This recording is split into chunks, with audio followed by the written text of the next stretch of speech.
President Trump is pushing back against criticism directed towards Saudi Arabia over the disappearance of journalist Jamal Khashoggi.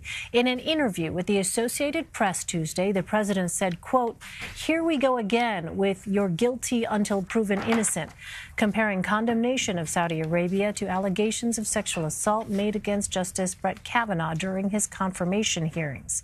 Joining me now is CBSN political contributor and Associated Press White House reporter Zeke Miller.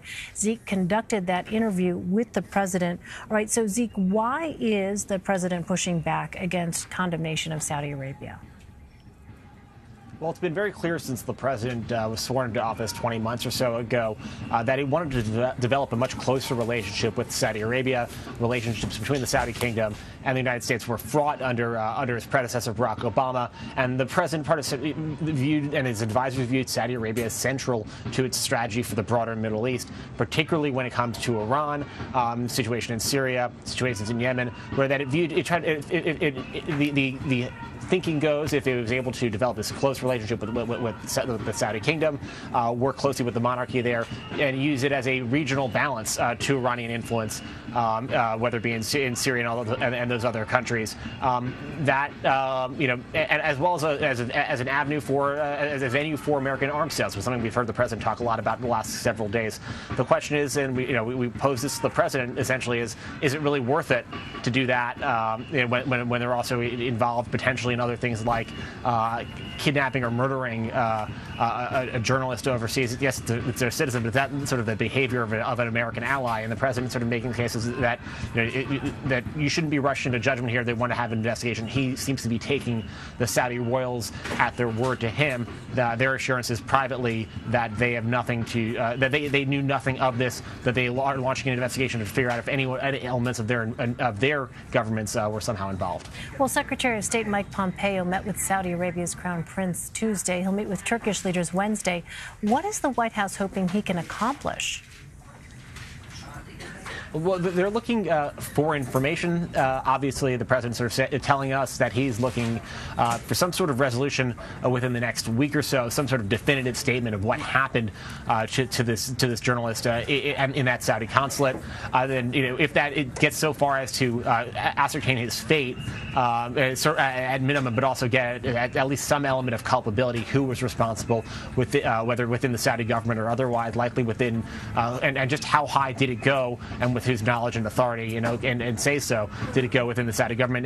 And that's really where the president seems to be focused on. He's not really considering things like the consequences. And with Pompeo going to Turkey, he's trying to, he has a number of things on his agenda there. The release of Pastor Brunson back to the United States over the weekend being one of them, and then as well as this investigation. It's not clear whether or not American officials are going to be involved in that investigation. This seems to be run by Turkish officials, and will Saudi officials be somehow involved in this? They apparently, to our sources on the ground, are engaged in some sort of efforts to clean up the potential crime scene there. So Pompeo's visit is more about sort of the way the president cast it to us was a fact-finding visit rather than an element to try to sort of build, try to discover something new himself. He was trying to sort of lay the foundations for both sides to maintain open communications with the United States. And then hopefully in the next week or so, he'd be able to report more to the American people on that.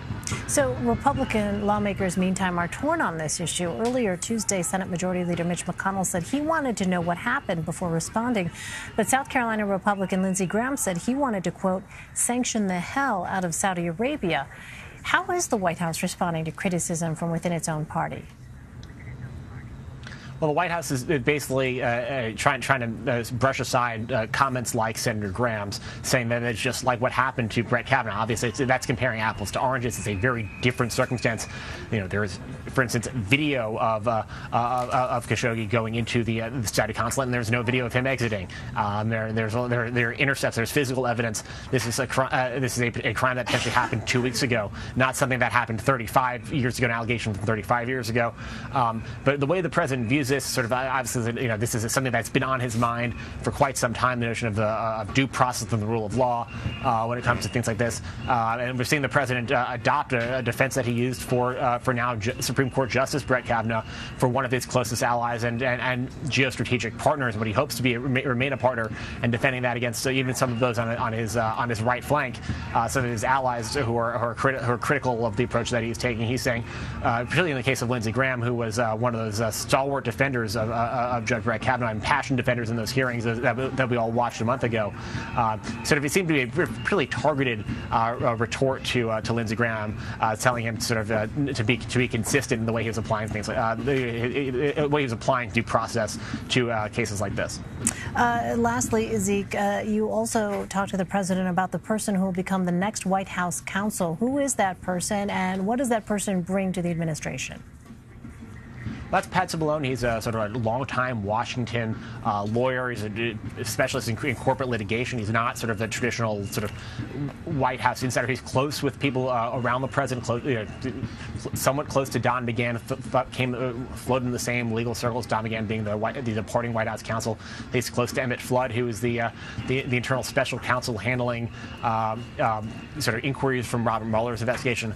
The significance here is that this job is about to get a whole lot harder, potentially, on November 6th. If Democrats take back the House, they gain subpoena power, investigative authority over the White House, requesting documents, requesting interviews, requesting testimony on Capitol Hill.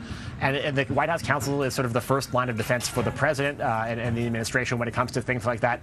This is not somebody who has a sort of what you might consider a traditional background in handling those sorts of oversight requests. Obviously, there are some parallels in some contentious corporate litigation there that some White House officials are pointing to, but he's going to potentially face a very tough environment here when he comes to the White House as soon as this week, as sort of his paperwork is processed, particularly if Republicans lose control of majorities in the Congress. One more for you, Zeke, because you did such a wide-ranging interview. The president also defended referring to adult film actress Stormy Daniels as, quote, horseface. What did he say to you about that?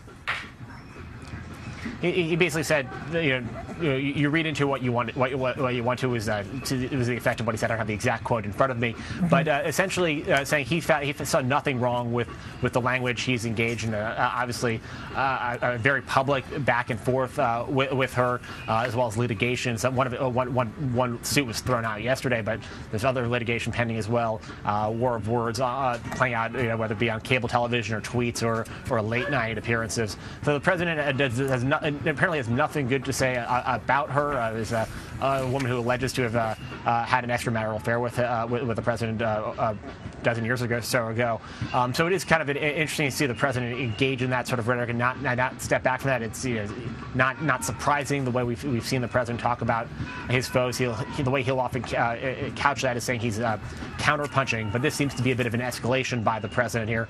And we saw also a very swift response from Stormy Daniels. The president didn't really take it any further with us, but did defend his use of that language today.